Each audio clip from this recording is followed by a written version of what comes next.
जो टीम आपके साथ काम कर रही है, जिन लोगों के साथ आप काम कर रहे हैं, अगर आपको अपने साथी के ऊपर भरोसा नहीं है तो कॉज पूरा नहीं होगा। ये तय बात है, ये निश्चित बात है, इसलिए आप समझ लीजिए। और भरोसा भी कैसा? भरोसा तर्क से बाहर होना चाहिए, फायदे से बाहर होना चाहिए। भगवान भी भरोसे पे तभी अमल करता है जब तक आप उस पर भरोसा करते हैं। हमारे यहां एक कहानी आती है कि द्वारिका में कृष्ण जी खाना खा रहे थे रात को, तो अचानक पहला टुकड़ा जैसे मुंह की तरफ गया, उसे छोड़ के थाली में और बाहर गेट की तरफ भागे। रुक्मणी जी भी भागी, पीछे पीछे सेनापति भागे, बहुत तेज तेज भागे। पीतांबर कहीं गिर गया, कुछ कहीं गिर गया, चप्पल गिर गई, भागे बहुत तेज। अचानक गेट तक गए, एकदम रुके और फिर वापस आ गए और फिर खाना खाने लगे। तो रुक्मणी जी ने पूछा कि भागे क्यों?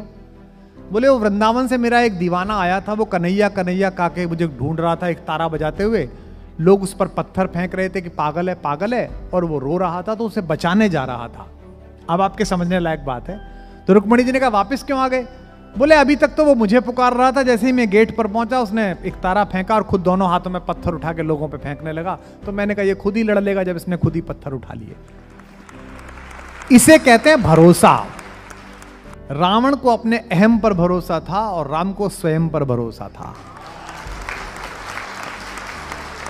हनुमान के पास गर्व करने योग्य सारी डिग्रियां हैं। आप तो सिर्फ चार्टर्ड अकाउंटेंट है बॉस, उनके पास तो सारी डिग्रियां हैं। वो जूनियर चैंपियन है वर्ल्ड के, पहले ही बचपन में ही खा गए थे सूरज को। वो पंच तत्वों में एक वायु के पुत्र हैं। उनके गुरु शंकर हैं, जो उन्हें अपना बेटा कहते हैं, 11वां रुद्र। इंद्र ने उन्हें वरदान दिया है कि तू पानी में नहीं डूबेगा। अग्नि ने वरदान दिया है तू आग में नहीं जलेगा। इसके बाद भी अगर कोई भी उनसे जंगल में भी आधी रात परिचय पूछता है, अशोक वाटिका में मां सीता पूछती है कि बंदर तू कौन है, तो ये नहीं कहते कि ओ आई डिड यू नो, ऐसे नहीं कहते हो। This is called institutional pride. ये जो आपका इंस्टीट्यूट है चार्टर्ड अकाउंटेंट का, इसका गर्व आपके अंदर होना चाहिए, जो आपने बैच लगाया है। क्या कहते हैं हनुमान? वो पूछते तू कौन है, तो अपना परिचय क्या देते हैं? राम दूत में मात जानकी, मां मैं राम का दूत हूं। Ram is the institution where I work, मैं वहां काम करता हूं। दिस इज द पहचान।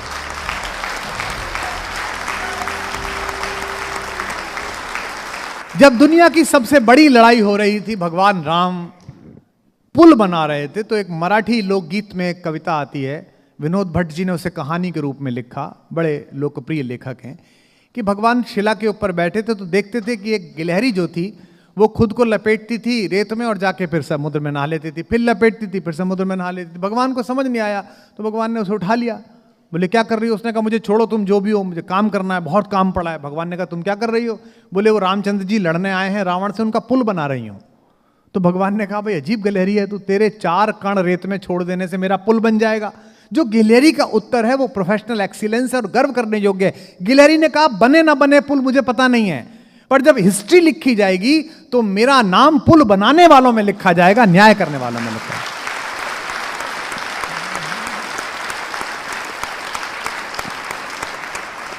सो ये जो अपने अपने काम पर 24 आवर्स फिदा रहना, जैसे मैंने राजनीति की, लेकिन मुझे उस काम में दर्द होता था, दुख होता था, मैं काम कर नहीं पाता था।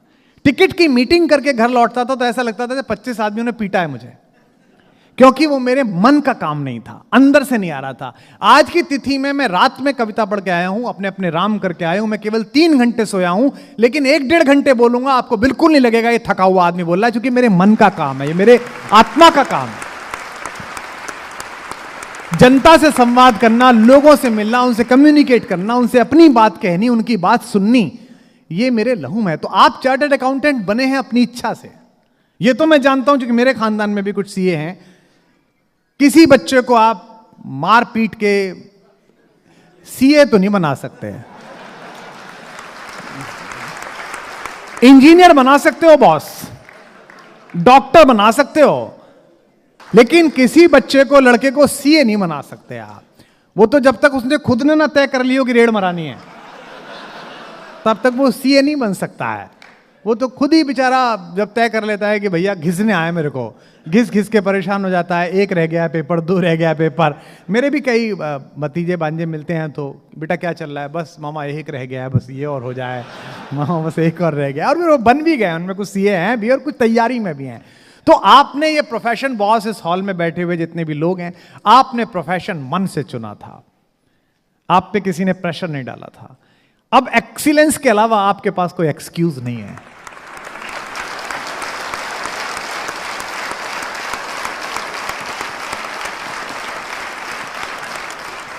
कौन आपकी बात मानेगा कि ऐसा हो गया था, वैसा हो गया था। मैंने ये प्रोफेशन कवि बनने का अपने मन से चुना था। मेरा बड़ा भाई IITian था, मेरे पिताजी प्रोफेसर थे। आप में से कुछ लोग अध्यापकों के बेटे हो तो आपको पता होगा कि कितना प्रेशर रहता है टीचर्स के बच्चों पर। अप्रैल मार्च में जब स्कूल कॉलेज बंद हो जाते हैं तो बच्चे कूटने की प्रैक्टिस वो घर पे ही करते हैं।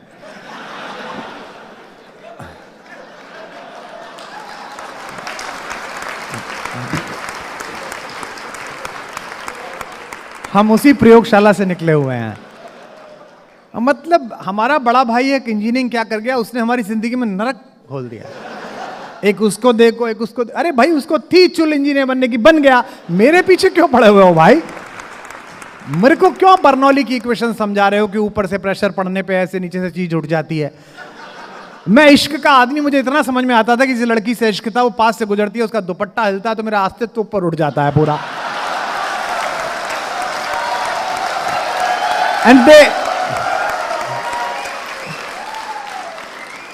And they were teaching me Bernoulli equation. You just learn it out. They were teaching me periodic table. और मैं क्या कर सकता था, तो मैं उसको याद ही करने लगा। एक्सीलेंस थी, ब्रिलियंस थी, इंटेलिजेंट था, तो यहां तक क्रॉस कर गया कि चलो यहां तक आ गया, लेकिन मन नहीं था। तो आप तो मन से आए हो यहां पर, आपने तो आपके मन के साथ चुना है। पहली बात तो आपके प्रोफेशनल एक्सीलेंस के प्रति आपकी 100% जवाबदारी। दूसरी बात, इसका जो स्फीयर है, इसका जो एरिया है वो बढ़ाने की बात। और तीसरी और बहुत महत्वपूर्ण बात, एक दो बात आपसे और शेयर करूंगा, वो है कि आप ऐसे काम में हो, और खासकर इस संस्थान में आप ऐसे में हो जहां अकेले के पराक्रम से विजय नहीं मिल सकती। हिंदुस्तान में सौरभ गांगुली के टीम कैप्टन बनने से पहले रिकॉर्ड तो बनते थे लेकिन भारत नहीं जीतता था। कपिल पाजी के टाइम में हम एक बार वर्ल्ड कप ले आए। उस समय भी जो लोग पुराने उनको पता होगा कि कितनी ज्यादा अंदर ही अंदर टीम में कलह थी। एक हमारे बहुत बड़े क्रिकेटर हैं, नाम लेना नहीं चाहिए, बड़े रेवरेंड हैं, उनकी बड़ी इज्जत है, लेकिन उसके बाद भी उनका पूरा जीवन एकात्म पराक्रम पर था। वो दुनिया के नंबर 1 बैट्समैन थे, वो ही थे, टीम कुछ नहीं थी। 150 रन बने तो उनके 135 और बाकी में टीम आउट है, कुछ था ही नहीं। कपिल पाजी ने पहली बार, जो कि गांव से आए थे, चौधरी आदमी थे, उन्होंने कहा नहीं नहीं ऐसे नहीं चलेगा, लेके जाएंगे। और आउट ऑफ द नोवेयर हम लोग पहुंचे, और जिसे ब्लैक थंडर कहा जाता था वेस्ट इंडीज को, जिसका 3rd रो हैट्रिक जिसकी बनने वाली थी, और झोंक दिया था पूरा। और वो वेस्ट इंडीज जो विवियन रिचर्ड्स और एक से एक बड़े तोप लोग जिसमें थे, उस वेस्ट इंडीज को हरा के हमने कैसे क्लचिस से जीता। वो जो जीत थी बॉस, वो कपिल देव की जीत नहीं थी, वो 11 लोगों की इकट्ठी जीत थी।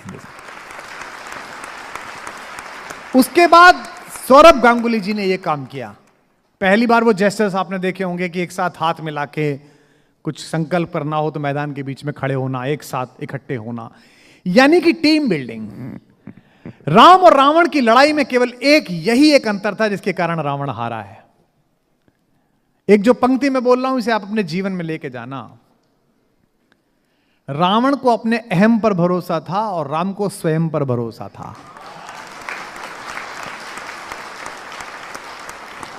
आप अगर दोनों का संवाद देखिए, चाहे रामचरितमानस में देखें, चाहे वाल्मीकि रामायण में देखें, साउथ इंडिया के हमारे दोस्त बैठे होंगे तो कंबन की रामायण में देखें, दशमेश पिता गुरु गोविंद सिंह जी ने भी राम कहानी लिखी है, राम कथा लिखी है। आप कहीं भी राम की कहानी देखें, हर जगह रावण जो है वो फर्स्ट टेंस में बोलता है, मैं ये, मैंने ये किया, मैं। और बड़ी मशहूर कहानी भी है कि माता कौशल्या ने पूछा कि वो रावण को मारा, राम से पूछा, तो राम ने कहा कि मां मैंने रावण को नहीं मारा, रावण की मैंने रावण को मारा। एक वर्ल्ड चैंपियन जो टीम थी, जो 7 बार विश्व जीत चुकी थी, ऐसी सेना थी रावण की। और उस रावण की सेना के सामने राम ने ऐसे लोगों को तैयार किया जो कभी युद्ध लड़े ही नहीं थे, जो वनवासी थे, ट्राइबल्स थे, जो उपेक्षित थे, मल्लाह थे, वंचित लोग थे। वानर का मतलब क्या है? बंदर नहीं है वानर का मतलब। संस्कृत भाषा में वह माने विशेष, विशेष नर, जो लोग पेड़ों पर मचान बना के रहते हैं, जिनको एक पेड़ से दूसरा पेड़ जाना आता है, जिनको फलों पर आश्रित रहना आता है, जो ऐसे इलाकों में रहते हैं, तो विशेष नर। और जब आप विशेष नर होंगे, जंगल में रहेंगे, तो आपके बाल भी बढ़ जाएंगे, सब चीजें बढ़ जाएंगी और आप सामान्य रूप से रहेंगे। आप कपड़ों के बारे में बहुत जागृत नहीं रहेंगे, क्योंकि कपड़े फंस सकते हैं उछलने कूदने में आपके, तो आप कपड़े भी ऐसे ही पहनेंगे सामान्य रूप से। बड़ा वैज्ञानिक है मामला। लोग कहते हैं ना जटायु के पंख टूट गए। जटायु कोई पक्षी नहीं था। मेरी व्याख्या निजी यही है, जटायु उस जमाने के सबसे अच्छे जेट उड़ाने वाले पायलट थे, विंग कमांडर थे, जैसे अभिनंदन साहब। वो जो जहाज उड़ा रहे थे, उस जहाज में ये तकनीक थी कि दूसरा जो जहाज जा रहा है उसमें क्या हो रहा है इसे अपने स्क्रीन पे देख सकें। उन्होंने पीछे से उड़ते हुए एक बड़े जहाज में देखा कि एक औरत का अपहरण हो रहा है, एक महिला का, और उन्होंने देखा कि ये महिला की आवाज में मैच करता हूं डेटा में डालकर। उन्होंने वर्ड डेटा में वॉइस सैंपल डाला तो डेटा में आवाज आई कि ये तो अयोध्या की महारानी और मिथिला की राजकुमारी सीता की आवाज है। उन्होंने अपने फाइटर प्लेन से उस जहाज के ऊपर हमला किया, पहले उसे अलर्ट किया कि आप ये अपहरण मत करिए, फिर हमला किया। लेकिन डेफिनेटली रावण का जहाज था एयरफोर्स 1। हर रावण के पास एयरफोर्स 1 होता है, तो उसमें ज्यादा मिसाइल थी, उसमें परमाणु हथियार भी थे। उसने काउंटर अटैक किया और प्लेन क्रैश हो गया। प्लेन क्रैश में जटायु ने जो टाइमली इजेक्ट होता है वो ले लिया, और जब वो नीचे गिरे तो उनको चोट लग गई, और तब लोगों ने बताया कि एक फाइटर प्लेन क्रैश हो गया है, पायलट पड़ा हुआ है। उस पायलट से राम ने बात की है। कंप्लीट साइंटिफिक है ये। तो बाद में लोगों ने कह दिया, जैसे लोग कहते हैं ना साहब भगवान कृष्ण ने पर्वत उंगली पर उठा लिया। मैं लंदन में था तो किसी ने मुझसे पूछा था, मेरे 3 दिन के सत्र थे, साहब आप कैसी बातें करते हैं, आप क्या तो ऐसी नॉन साइंटिफिक बातें होती हैं, ऐसे पर्वत कैसे उठ सकता है, एक पत्थर उठा के दिखाइए। मैंने कहा भाई मेरे घर में हम 4 भाई हैं, दिवाली होली पर जाते हैं तो हमारी एक दूसरे नंबर का जो भाई है उसकी जो वाइफ है बॉटनी की प्रोफेसर हैं मेरठ में, वो घरेलू काम बहुत ज़्यादा अच्छा करती हैं। मेरी माँ उनसे बहुत इंप्रेस रहती हैं। तो जब वो आ जाती हैं तो शाम को मेरी माँ क्या कहती हैं, अमिता आ गई, इसने पूरा घर उठा लिया है। तो घर उठा लिया है क्या? वो 500 मीटर का प्लॉट उसने उंगली पे रख लिया है भाई। घर उठा लिया है मतलब कब उठा लिया? लोग कहते हैं ना शोर मचा मचा के पूरा मोहल्ला उठा लिया है, तो मोहल्ला नहीं उठा लिया है। जब बाढ़ आई ब्रज में तो कन्हैया ने अपने साथ के युवा लड़कों को मिलकर एक डिजास्टर मैनेजमेंट की टीम बनाई, और जो अकेला पर्वत गिरिराज का था वहां पूरे ब्रज के लोगों को विस्थापित किया, और 4 महीने ठीक से सैनिटेशन चलाया, पानी चलाया, सब चलाया। तो लोगों ने कहा कितना अच्छा लड़का है, पूरा पहाड़ हाथ पे उठा लिया, पूरा पहाड़ उंगली पे उठा लिया। This is simple scientific version, simple scientific version है। लेकिन राम ने तो ऐसी टीम तैयार की जो कभी लड़ी ही नहीं थी, लेकिन राम ने उसमें अपना भरोसा स्थापित किया। जो टीम आपके साथ काम कर रही है, जिन लोगों के साथ आप काम कर रहे हैं, अगर आपको अपने साथी के ऊपर भरोसा नहीं है तो कॉज पूरा नहीं होगा, ये तय बात है, ये निश्चित बात है। इसलिए आप समझ लीजिए। और भरोसा भी कैसा? भरोसा तर्क से बाहर होना चाहिए, फायदे से बाहर होना चाहिए। भगवान भी भरोसे पे तभी अमल करता है जब तक आप उस पर भरोसा करते हैं। हमारे यहां एक कहानी आती है कि द्वारिका में कृष्ण जी खाना खा रहे थे रात को, तो अचानक पहला टुकड़ा जैसे मुंह की तरफ गया, उसे छोड़ के थाली में और बाहर गेट की तरफ भागे। रुक्मणी जी भी भागी, पीछे पीछे सेनापति भागे, बहुत तेज तेज भागे। पीतांबर कहीं गिर गया, कुछ कहीं गिर गया, चप्पल गिर गई, भागे बहुत तेज। अचानक गेट तक गए, एकदम रुके और फिर वापस आ गए और फिर खाना खाने लगे। तो रुक्मणी जी ने पूछा कि भागे क्यों? बोले वो वृंदावन से मेरा एक दीवाना आया था, वो कन्हैया कन्हैया काके मुझे ढूंढ रहा था, एक तारा बजाते हुए। लोग उस पर पत्थर फेंक रहे थे कि पागल है, और वो रो रहा था, तो उसे बचाने जा रहा था। अब आपके समझने लायक बात है। तो रुक्मणी जी ने कहा वापस क्यों आ गए? बोले अभी तक तो वो मुझे पुकार रहा था, जैसे ही मैं गेट पर पहुंचा उसने एक तारा फेंका और खुद दोनों हाथों में पत्थर उठा के लोगों पे फेंकने लगा। तो मैंने कहा ये खुद ही लड़ लेगा जब इसने खुद ही पत्थर उठा लिए। इसे कहते हैं भरोसा। अगर भरोसा है, हनुमान को काम डेप्यूट करते समय राम ने यह नहीं बताया कि अगर पकड़ लिए गए तो क्या करना। राम ने सिर्फ इतना कहा, राम ने भी नहीं कहा, जामवंत से कहा किसी को भेज दो, कोई बताइए आए। बस सीता से इतना कही है, सीता को देखा है कि कैसी है और बताया कि मैं आऊंगा। 2 बातें बतानी थी। इसके बाद का सारा प्रोजेक्ट जो था वो हनुमान जी का खुद का था। उन्होंने कोई टीएडीए नहीं लिया, है ना, खुद ही टेक ऑफ किया, खुद ही लैंड कर गए। इसे कहते हैं मिनिमम इनपुट मैक्सिमम आउटपुट। हर काम वहां जाके फंस गए, वो उन्हें भूख लगी, उन्होंने खाना खाया, पेड़ वेड़ टूट गए, लोगों ने पकड़ लिया, देख लिया बंदर है। उसके बाद अब उन्हें लगा कि वो छुट भी सकते थे, लेकिन उन्होंने कहा चल देख ही आता हूं पूरा। तो यहां जो इस्तेमाल की बुद्धि, उसके लिए राम ने कह के नहीं भेजा। तो आप जब टीम के साथ करें, इस संस्थान में काम करें, तो आप कितने भी महत्वपूर्ण हो, कितने भी अच्छे हो, कितने भी विद्वान हो, कितने भी बड़े पद पर हो, चाहे ऊपर बैठे हो चाहे नीचे बैठे हो, जिसको काम सौंप दें ये मानना इस काम में ये मुझसे बेहतर आदमी अच्छा करके दिखाएगा, मैं इसके साथ खड़ा हुआ।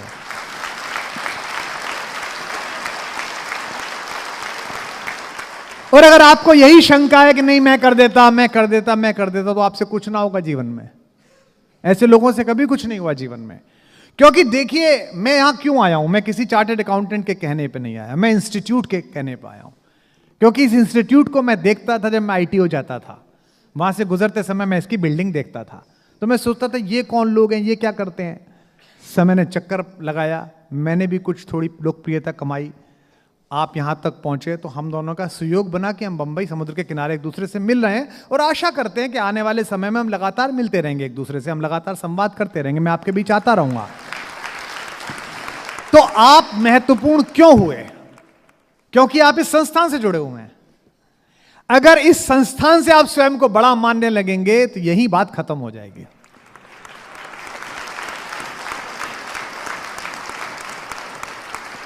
मैंने प्रोफेशनली एक इंडस्ट्री को बड़ा किया है जितनी मेहनत कर सकता था। मैंने सोशली एक आंदोलन को खड़ा किया है। जब आंदोलन हो रहा था तो यह माना जाता था कि आंदोलन का मतलब 200 आदमी, 300 आदमी।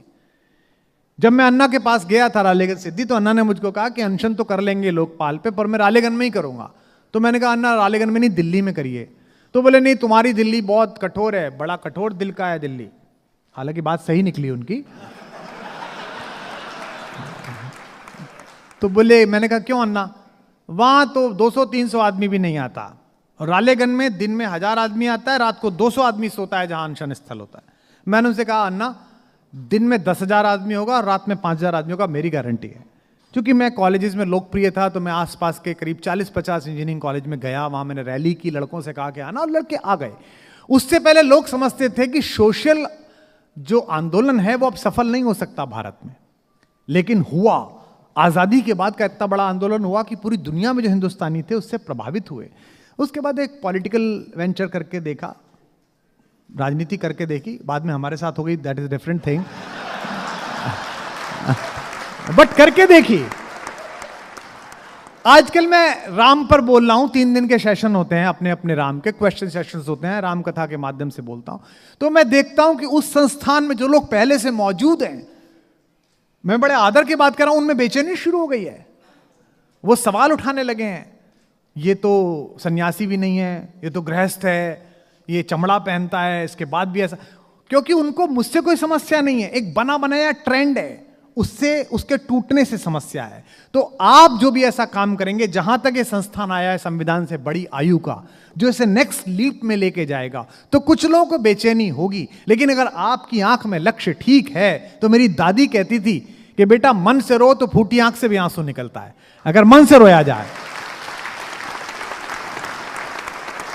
संस्थान से बड़े बनने की कोशिश जो भी आदमी करेगा, वो संस्थान को भी नीचा करेगा और स्वयं को भी समाप्त करेगा। इसलिए टीम स्पिरिट की तरह काम करना। देखिए, हनुमान के पास आजकल, जैसे आप बॉम्बे आइए फ्लाइट में बैठ के, तो एक तो अंग्रेजी इस देश में, मतलब कोई खराब भाषा नहीं है, अच्छी भाषा है, मेरे पास ग्रेजुएशन में थी, मैंने विश्वविद्यालय टॉप किया इस लैंग्वेज में, लेकिन मुझे उससे बेहतर हिंदी लगती है। क्योंकि वहीदा रहमान कितनी भी खूबसूरत हो सकती है, मेरी मां से सुंदर नहीं हो सकती।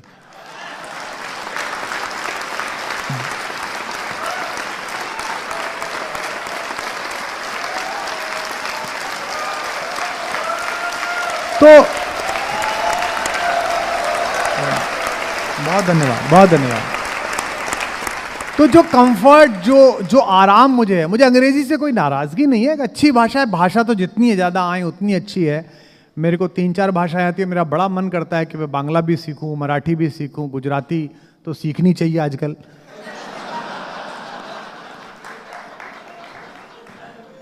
तो जिनको आती है भैया वो बस उनको तो कोहनी तक प्रणाम है। लेकिन हिंदी अपनी भाषा है, अपने हिसाब से कह सकते हैं। तो मैं देखता हूं कि दिल्ली से बॉम्बे की जब फ्लाइट में आप बैठिए, अंग्रेजी हमारा एक टैबू है, दिमाग का, मस्तिष्क का, गुलामी का। आपकी बगल में बैठा हुआ आदमी विस्तार की फ्लाइट में, पहली बात तो विस्तारा नहीं है, वो विस्तार है।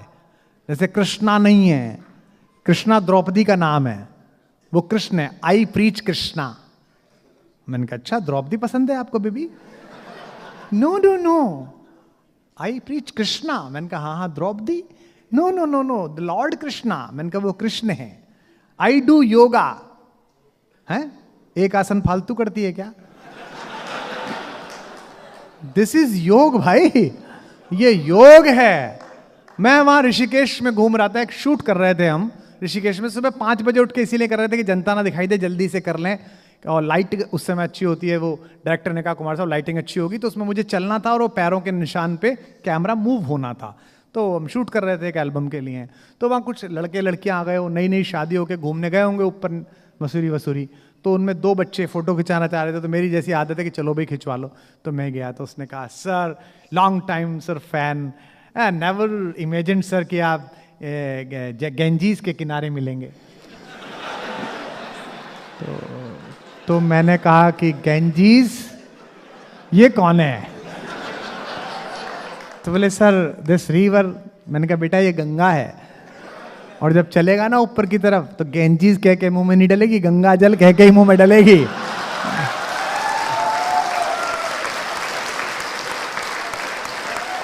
तो ये जो कमतरी है, ये जो आपके अंदर की एक कमतरी है कि ये जबान मेरे को इसलिए बोलनी है कि मुझको। तो दिल्ली की सीधी फ्लाइट में विस्तार की में जो बिजनेस क्लास में बैठता है, एयर इंडिया में भी जो बैठता है, वो अंग्रेजी बोलने के चक्कर में लॉजिक की हत्या करता है। Well Kumar ji flying to Bombay. मैंने कहा नहीं, रास्ते में कोटपुतली कूदूंगा छाता लेके।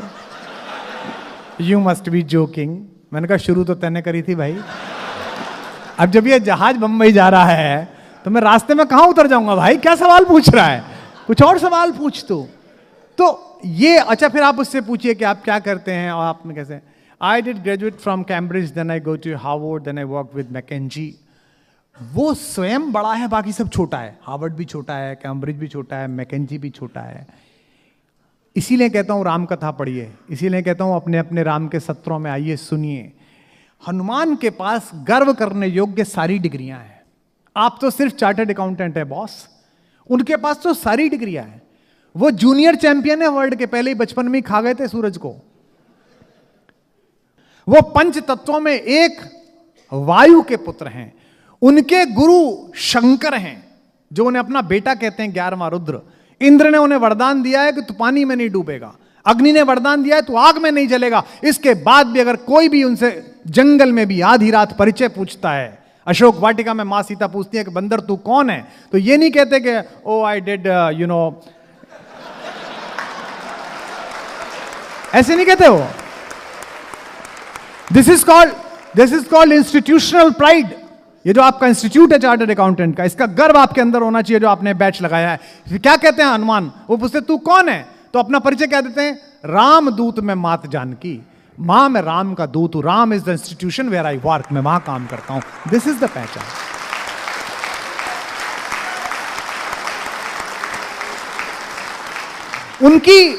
उनकी डिग्रीज का वर्णन है। आप एक्सेल कर सकते हैं। आप ऊपर बैठे हैं तो निश्चित रूप से आपने इलेक्शंस जीते हैं, आप नॉमिनेट हुए हैं। बाकी जो लोग बैठे हैं ये बड़े चार्टर्ड अकाउंटेंट है, सब बड़े हैं मैंने माना, लेकिन लास्ट में एंड ऑफ द डे आप क्या हैं, the institute of chartered accountants of India के मेंबर हैं। ये सबसे बड़ी उपलब्धि है आपकी, सबसे बड़ी डिग्री है आप।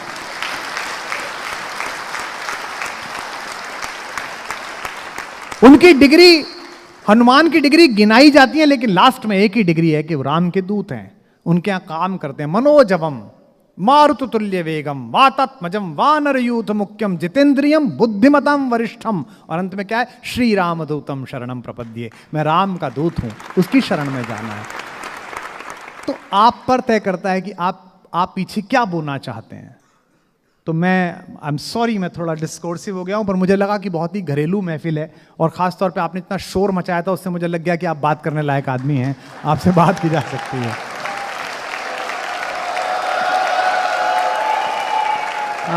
जनरली ऐसी महफिलों में और ऐसे कन्वेंशंस में मैं बहुत ही, जिसे कहते हैं, बहुत ही फॉर्मल होता हूं कि ये बोलना है, ये नहीं बोलना है, लेकिन I am pouring out of my heart. मैं अपने हृदय से आपसे बात कर रहा हूं, दिल से आपसे बात कर रहा हूं, क्योंकि मैं चाहता हूं कि 10 साल बाद, 15 साल बाद मैं कभी ट्रैवल कर रहा हूं, आप में से एक आदमी मुझे मिले जो उस समय, जिसकी सीए कंपनी का काम 2000 करोड़ का हो, 4000 करोड़ का हो, मुझसे कह सके कि मैंने आपको वेस्टर्न में सुना था, आप हमारे कन्वेंशन में आए थे, तो मुझे अच्छा लगेगा। ये जो इन्वेस्टमेंट इन द जनरेशंस है, ये मैंने पर्सनली करके देखा है। जब 2000 और 2002 में जो पारंपरिक कवि सम्मेलन थे, ट्रेडिशनल प्रोग्राम्स थे, उनमें से मुझे बाहर कर दिया गया, डिलीट कर दिया गया, तो मेरे पास जगह कहां बची थी? तो मैं इंजीनियरिंग कॉलेजेस में गया, आईआईटीज में गया, आईएम में गया। अभी मुझसे पहले इंट्रोड्यूस कराते हुए सर बोल रहे थे कि गूगल में मुझे बुलाया गया। गूगल ने मुझे इसलिए तो जरूर बुलाया कि मैं मोस्ट सर्च था। इंजन ने बताया कि लैंग्वेज में, जो रीजनल लैंग्वेजेस में है, उनमें इंडिया में ये आदमी है जो इस भाषा में सबसे ज्यादा ढूंढा गया है। लेकिन इसलिए भी बुलाया कि जिस लड़के को मैंने 2004 में आईआईटी खड़गपुर में कविता सुनाई थी, वो उस समय गूगल का लैंग्वेज हेड था। और उसने कहा कि बॉस, जब मैं पढ़ता था, एक कवि आया था और 5000 लड़के नाच रहे थे, गा रहे थे, खुश हो रहे थे। यानी कि आपने इन्वेस्टमेंट किसमें किया? और जिस समय मैं वो काम करता था, पूरी इंडस्ट्री मेरे खिलाफ थी कि लड़कों को क्या कविता सुनानी, और अंग्रेजी ऑर्कुट चलता था। मेरा ऑर्कुट पर एक फैन क्लब था। मुझे आज भी याद है कि हिंदी के एक बड़े कवि हैं, पद्मश्री, उन्होंने माइक से कह दिया था कि भैया ये चिरकुट है जो ऑर्कुट वॉर्कुट करता रहता है कुछ, ये ऐसा उन्होंने कह दिया था। अब वो खुद फेसबुक पे रोज सुबह दोपहर शाम अपने फोटो फिल्टर लगा के पोस्ट करते हैं, ब्यूटी प्लस वाले। यानी कि समय की आहटें पहचानना कि कल क्या होने वाला है, और नेक्स्ट जनरेशन में इन्वेस्टमेंट करना। आपके घर में अगर 5 बच्चे ऐसे हैं जो 12th की तरफ जा रहे हैं, 9th की तरफ जा रहे हैं, आपका काम देखकर अगर उनमें से एक बच्चे के मन में भी चार्टर्ड अकाउंटेंट बनने की इच्छा पैदा नहीं हुई है, तो इसका मतलब आपका रिप्रेजेंटेशन अपनी फैमिली में ठीक नहीं है।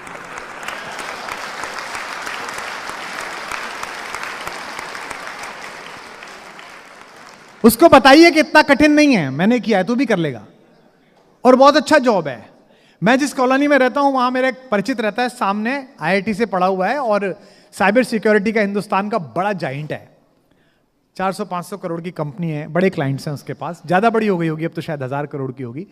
उसका बेटा मेरी बेटी के साथ पढ़ता था, 5th 4th में बच्चे पढ़ते थे। तो एक दिन वो मुझे सुबह घूमता घूमता मिला, मुझसे उसने कहा, यार तूने तो मेरे लड़का बिगाड़ दिया। मैंने कहा, मैंने तेरा लड़का कैसे बिगाड़ दिया?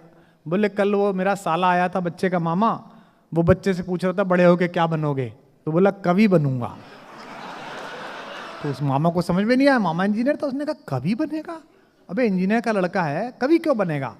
बोले, पापा के पास इनोवा है और सामने कवि रहता है, कुमार अंकल, उसके पास मर्सिडीज है, तो वो कवि बनेगा। सो हो सकता है कि मैं आपसे फिर विनम्रता पूर्वक कहूं, मेरे जीवन में इन कपड़ों का, इन घड़ियों का, इन गाड़ियों का कोई योगदान नहीं है। मैं इनमें बिल्कुल इंट्यून्ड नहीं हूं। मैं ऑटो में बैठ सकता हूं, अल्टो में बैठ सकता हूं, मेरे लिए सब बराबर है। करना फकीर है तो क्या दिलगिरी, सदा मगनमन रहना जी, कोई दिन हाथी ना कोई दिन घोड़ा, कोई दिन पैदल चलना जी, क्या फर्क पड़ता है।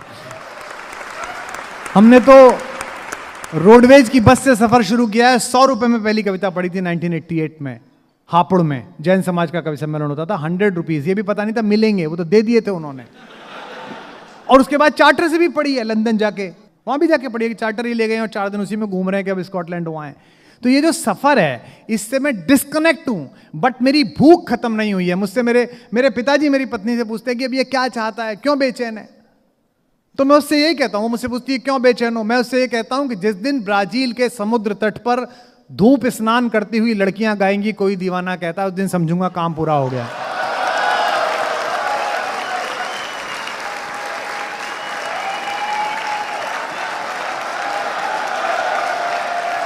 क्योंकि और अभी तंजानिया से आपने देखा होगा, एक वीडियो आया था तंजानिया का। अच्छा, मैंने अभी आपसे प्रोफेशनल एक्सीलेंस की बात की। प्रोफेशनल एक्सीलेंस में यह बात भी है कि इस बात के पैसे नहीं मिले हैं। मैं केवल आपसे, पहली बात तो आप सब मुझसे बड़े हैं एजुकेशन में, एक्सीलेंस में आपने जगह बनाई है, आपने मेरी बातों को इतने ध्यान से सुना है जो मेरे मन में बात थी। मेरा सिर्फ कहना यह है कि बहुत बड़ा काम आप कर रहे हैं हिंदुस्तान का, जिससे स्पंदन रुक सकता है उसको आप चलाते हैं। हमें तो याद है भाई, बैंकर्स के अलावा जो सबसे ज्यादा परेशानी में थे और मेहनत कर रहे थे नोटबंदी के टाइम, वो आप ही लोग थे। क्योंकि आपको सब क्लाइंट परेशान कर रहे थे कि क्या करें। नहीं, आप नहीं कर रहे थे, पर आपको तो परेशान कर रहे थे लोग बाग। भाई हम क्या करते हैं, हम जब पैसा लेते हैं, शो का पैसा लेते हैं, तो हम क्या कहते हैं, जब वो मुझसे कहता है कि साहब साइन कर दीजिए चेक, तो मैं चेक साइन करता हूं, तो उस पर लिखा होता है कि 54 लाख रुपीज, 67 लाख रुपीज। मुझे लगता है क्या खरीद लिया, तो फिर ऊपर कुछ लिखा रहता है CBDTT की क्या क्या है वो। मैंने कहा ये भाई साहब कौन है? बोले नहीं साहब वो टैक्स जाना है, एडवांस टैक्स जाना है। तो ऐसा लगता है कलेजे में से कोई निकाल के ले गया टुकड़ा हमारे हाथ से। फिर वो सीए जो है, वो सीए से डॉक्टर की भूमिका में आता है। जैसे इंजेक्शन लगाने से पहले वो स्प्रिट घिसता है ना, ऐसे कर, सर ये तो देना ही पड़ेगा सर, देखिए यार। मैं से कहता हूँ यार देख यार ये क्या इतना सारा कैसा है? अब सर देखो ये तो होगा सर। तो आपने बहुत मन के साथ सुना। हालांकि ये मेन्यू में नहीं थी पोइट्री, जो मुझे बताया गया तो उसमें कविता पाठ नहीं था, उसमें यही था कि 1 घंटे का एक सेशन है। लेकिन मैं आपको सुना देता हूं अगर आप कहते हैं तो। और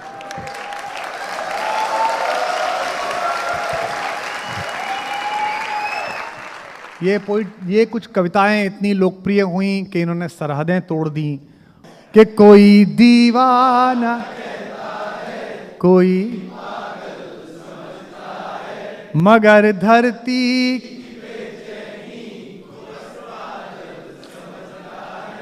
मैं तुझसे दूर कैसा हूं, तू मुझसे ये तेरा